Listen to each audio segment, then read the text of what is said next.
Meme God, జీఫ్ God అంటూ బ్రహ్మానందంను ఈ తరం యూత్ అంతా వాడేస్తుంటారు.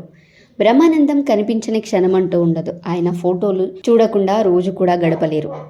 ఏదో ఒక సెటర్, ఏదో ఒక మీమ్, ఏదో ఒక ట్రోల్స్లో ఆయన ఫేస్ను, డైలాగ్ను వాడాల్సిందే.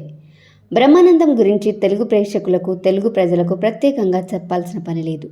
3 తరాలను తన కామెడీ టైమింగ్తో తొలగించారు. 1100కు పైగా సినిమాల్లో నటించారు.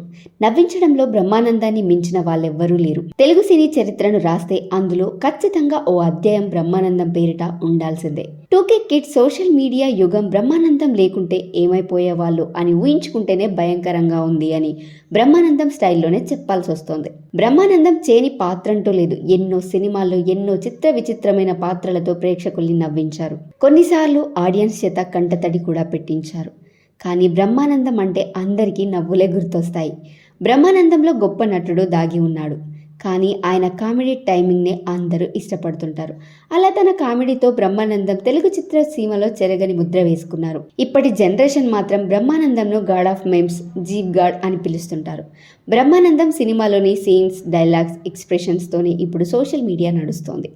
ఆయన డైలాగ్ చూడకుండా, వినకుండా, ఎక్స్ప్రెషన్స్ చూడకుండా, వాడకుండా ఒక్క ట్రోల్, మీమ్, జీఫ్ క్రియేట్ చేయడం చాలా కష్టం. అలా ఎంతో మందిని ఈ రకంగానూ బ్రహ్మానందం నవ్వించగలుగుతున్నారు. ఈ మధ్య బ్రహ్మానందం ఎక్కువగా సినిమాలు చేయకపోయినా కూడా సోషల్ మీడియా ద్వారా మాత్రం ఎప్పుడు నవ్విస్తూనే ఉన్నారు. అలాంటి బ్రహ్మానందం పుట్టినరోజు ఈరోజు. ఇక బ్రహ్మానందం బర్త్డే కావడంతో సోషల్ మీడియా అంతా కూడా పాత వీడియోలు, కామెడీ సీన్లు, ఎవర్ గ్రీన్ డైలాగ్స్ను షేర్ చేస్తున్నారు.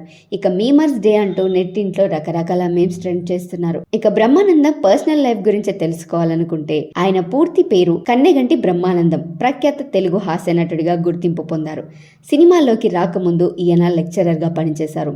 బ్రహ్మానందం ఫిబ్రవరి 1, 1956 సంవత్సరంలో గుంటూరు జిల్లా సత్తెనపల్లి తాలూకా ముప్పల్ల మండలం చాగంటివారిపాలెం గ్రామంలో జన్మించాడు.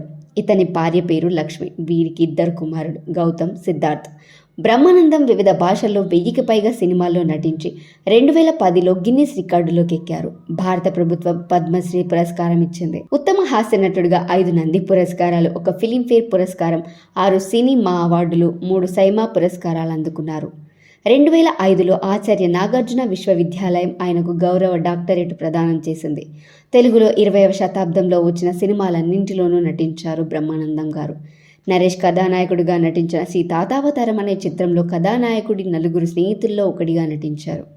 తన పుట్టినరోజు ఫిబ్రవరి 1వ తేదీన ఆ సినిమాలో తొలివేషం వేయడం విశేషం. నటుడిగా గుర్తింపునిచ్చిన ఆహనా పిల్లంట చిత్రం 1987లో ఈయనకి తొలి నంది పురస్కారాన్ని కూడా సాధించిపెట్టింది. మణి, అనగనగా ఒకరోజు, అన్న, వినోదం చిత్రాలకు కూడా నంది పురస్కారాలను పొందారు బ్రహ్మానందం గారు. గిన్నిస్ బుక్ ఆఫ్ వరల్డ్ రికార్డ్స్లో అత్యధిక సినిమాలు నటించినందుకు చోటు దక్కించుకున్న ఏకైక హాస్య నటుడు బ్రహ్మానందం గారు. బ్రహ్మానందం అనే పేరుకు తగ్గట్టే అందరికీ ఆనందాన్ని పంచుతుంటారు. ఆయన్ను చూస్తేనే అందరికీ బ్రహ్మానందం కలుగుతుంది. ఇలా ప్రతి క్షణం జనాల్ని నవ్వించి అలరించే బ్రహ్మానందంకు పుట్టినరోజు శుభాకాంక్షలు తెలియజేస్తుంది తెలుగు బుల్లెట్.